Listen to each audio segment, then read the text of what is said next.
Astghik. Despite its scrappy looks, this is a pretty solid AC that feels good to use. The Basho frame offers some good AP at almost 12k total, and the arms have the highest melee spec in the game. That pulse blade is doing some goddamn work. I had no idea the damage of melee weapons depended so much on this attribute.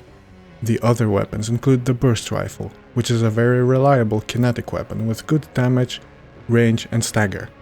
Its main drawback is the low rate of fire, but it has to be balanced somehow.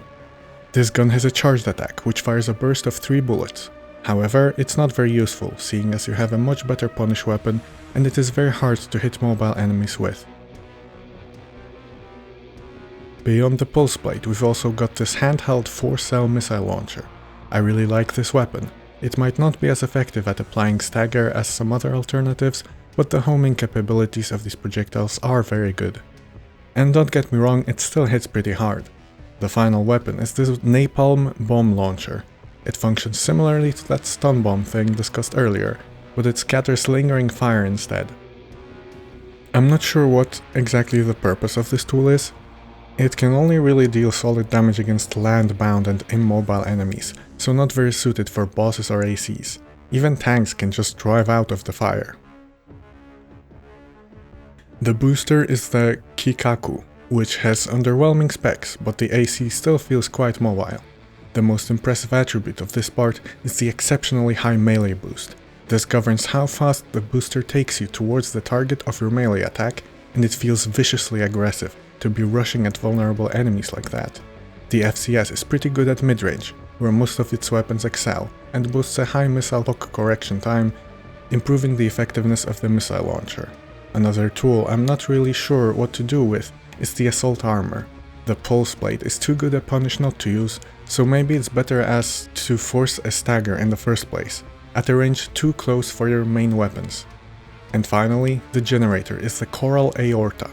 I have already expressed my dislike for coral generators, but at least they could have given us the better one. A really solid, fairly nimble and focused AC that knows what it's doing. At least mostly. I really like how it feels to use and it will not let you down. By the way, I know that the name of this AC looks like someone smashed their fucking face into the keyboard. And I thought so too at first, but apparently, well, I did my homework, I looked it up, and apparently it's the name of some ancient Armenian deity. And I don't know how to pronounce this word. So I looked at a few videos and recordings, and all of them say it a little differently.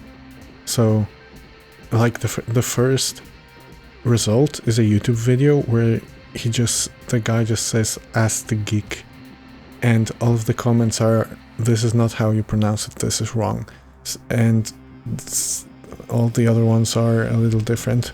So I don't know which one is the correct one, I just picked one that spoke the most to me, let's say. Umber Ox. The first tank build we see, and it's a good one despite being a tank, not thanks to it. Tank treads are elect-type even clunkier than tetrapods, but with the upside of even higher load limits and even less restrictions on heavy weapons. I'm pretty sure no weapons require tanks to slow down at all when driving around on the ground. And this weapon selection is freaking strong. We've got one powerful handheld laser rifle, one extremely powerful back-mounted laser shotgun, both of which have even more damaging charged shots. And yet, we've still got a handheld rocket launcher of middling power and a tiny blast radius. The back-mounted earshot is the capstone of grenade launchers. It is devastatingly strong, but has a mind-numbingly slow reload time and only 16 total rounds. This weapon selection is very easy to use. You basically just alternate taking shots with the different weapons and watch the health of your foes rapidly deteriorate.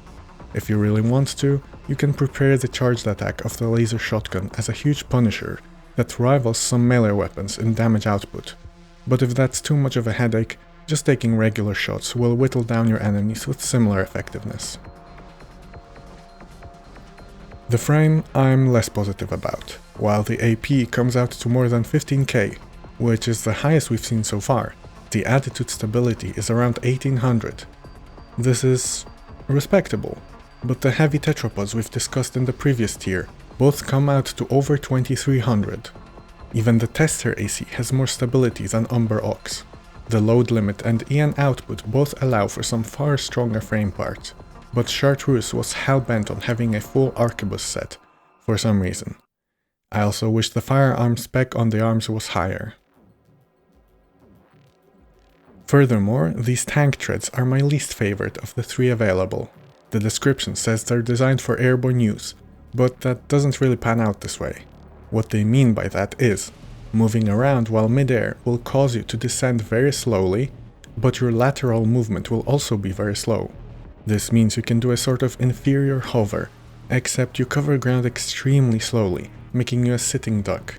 Furthermore, using many of your weapons will knock you up further into the air, which makes you take even longer to descend. Therefore, there's far more downsides than upsides, and you're still better off just taking advantage of the drive speed, which is slower than more low-tech alternatives, along with having worse all-around specs than the Fuck that, I'm not saying that. If these treads let you move midair at normal speed, they'd probably be my favorite. The internals are decent. The FCS specializes in long range, but the other specs are also good. Still, mid to close range is where you wanna be, and there's better FCS for that. The generator has middling recharge and capacity stats, but those aren't very important on a tank. Instead, it's good where it matters. Energy firearm spec. Pulse armor is the expansion, and it's probably what I'd have picked. This AC is not fast enough to close the gap for an assault armor punisher, so this is the only really good option left. Open faith. Let's set aside our prejudices towards Snail for a moment and appreciate that this AC is quite strong. It boasts almost 14k AP, which is super impressive for a biped. I think this might be the highest health pool for a biped preset in the entire game. Now, it does handle like an absolute pig. It's a shitbox! It understeers like crazy and the weight distribution is a disaster. It's amazing, all these facilities and you make a piece of crap like this. But how can we complain with such high resilience? The primary firearm is the stun pistol. It's okay if your only goal is applying electric discharge buildup, but doesn't deal much damage or impact. You kind of have to use it in conjunction with the stun needle. This bad girl deals a lot of damage and creates another burst of electricity after a short delay. It's a good punish. It's a good all-around weapon. The vertical plasma missiles are less impressive. They're easy to hit things with, but take just that little bit too long to cover the distance and don't deal much impact either. The final weapon is this laser lance. It's one of the best melee weapons in this game. While the damage it deals is inferior to a pile bunker, the charging attack takes you forward extremely far, which the pile bunker cannot do. It also deals damage several times, which means you can launch an attack just before an enemy is quite staggered. The frame has a great AP count and stability. The FCS is great at mid and long range, but sucks close up. This is good for the stun needle and plasma missiles, but you're gonna have to get in close to take advantage of the lance, pistol and assault armor, so I'd have picked a more rounded option. The booster is this thing, clearly designed for handling heavy boats. Still, I somehow feel one with better specs would result in a slightly more nimble AC. The generator is kind of bad, but at least the energy firearm spec is high, though I'm not sure if the stun weapons benefit from it. The laser lance sure doesn't. Assault armor is the expansion on this AC, and I feel like it kind of rounds out the playstyle. We've got the stun needle, laser lance and assault armor, which would normally each be used as a punish. However, with the lack of good stagger building tools, you have to use them as both staggers and punishers. This AC is awkward to use, but it can be devastatingly powerful. Deep down,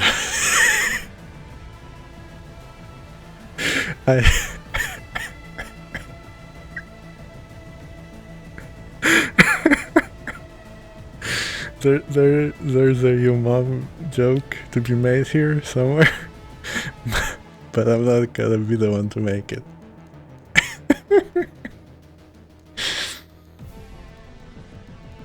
I was pleasantly surprised by this AC, as the assembly doesn't look very good at first glance. The weaponry is probably its most kooky aspect. We've got the ever-reliable Harris linear rifle. It's the only conventional gun on this machine, so I'd have swapped it with the Curtis for its higher rate of fire. The handheld 4-cell missile launcher I've already expressed my affinity for, and we've got 2 more missile weapons. The unreliable but not useless twin-active homing variant, and a vertical missile launcher with a whopping 12 cells. I've slandered this weapon type in the past, and I still don't hold a very high opinion on them, because they don't hit things well. However, this one kind of just does.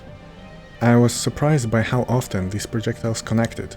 Maybe it's just because there's so fucking many of them, because the guidance value on this weapon is the same as for all the other vertical launchers. Maybe they've been buffed recently, because I swear they were nowhere near as good at homing in the past. One problem with this weapon type I haven't mentioned is that they become useless in tight confines. Let's take the Smart Cleaner Arena as an example. You need to be in the center part of the arena, where the ceiling is higher, be standing on the ground, and using vertical missiles here will barely let you hit the enemy from above. If the room is any tighter than this, they will just fly into the ceiling. When playing with vertical missiles, you're going to be surprised how many rooms in the game are too tight to use them. You'll be one weapon down in effect when fighting there. Let's talk a bit about multi-lock. This is the act of holding down the fire button on missile weapons. Most of them will then lock on individual missiles to different enemies, as opposed to just one. This is especially useful for the slower reloading variants, as you generally have more missiles to work with, and this will let you kill many enemies with one salvo. However, this mechanism is unreliable at best, especially against really big groups of enemies. You can't really pick which enemies to multi-lock to, and you can't pick how many either. This means that if you have a 12-cell missile launcher and 12 MTs in front of you, multi-locking onto them will result in none of them dying, because one missile for each just isn't enough. At this point you're better off erring on the side of overkill, as at least you'll be one enemy down. As a result, the bigger missile launchers are not very good at large crowd control, so we need a different, more reliable weapon to kill hordes of MTs quickly. The linear rifle on this AC fulfills this role. Anyway, these weapons are quite solid at building stagger, but we don't have a decent punish option. We don't really need one though. The missiles alone are doing a respectable job at whittling down your enemies. This weapon selection is also quite good at range, which means the subpar mobility isn't a big problem. Why is it subpar? Well, this assembly is on the chunkier side. We've got almost 13k AP, which is impressive for a biped. The attitude stability is also good, at around 1800. However, the booster has all-round decent stats in all aspects. As a result, this machine doesn't feel overly sluggish, unlike Open Faith. The generator is the Santai again, which is probably my favorite generator in this game. The FCS is specialized for missile lock correction time. Someone really had their head screwed on straight when designing this machine, which is more than I can say for most of them. The expansion is Pulse Armor, which is a good choice to further compound the tenacity of this bad boy. However, with the lack of a good punish option, I feel like Assault Armor would turn this preset into an absolute beast. With the low mobility, this might be hard to use though, so I'm not sure. Overall, this machine feels kind of like an improved trainer. Better weapons, much better survivability and energy capacity at the cost of some agility. I can't really put it as high as Liger Tail though, because that firepower just hasn't been matched.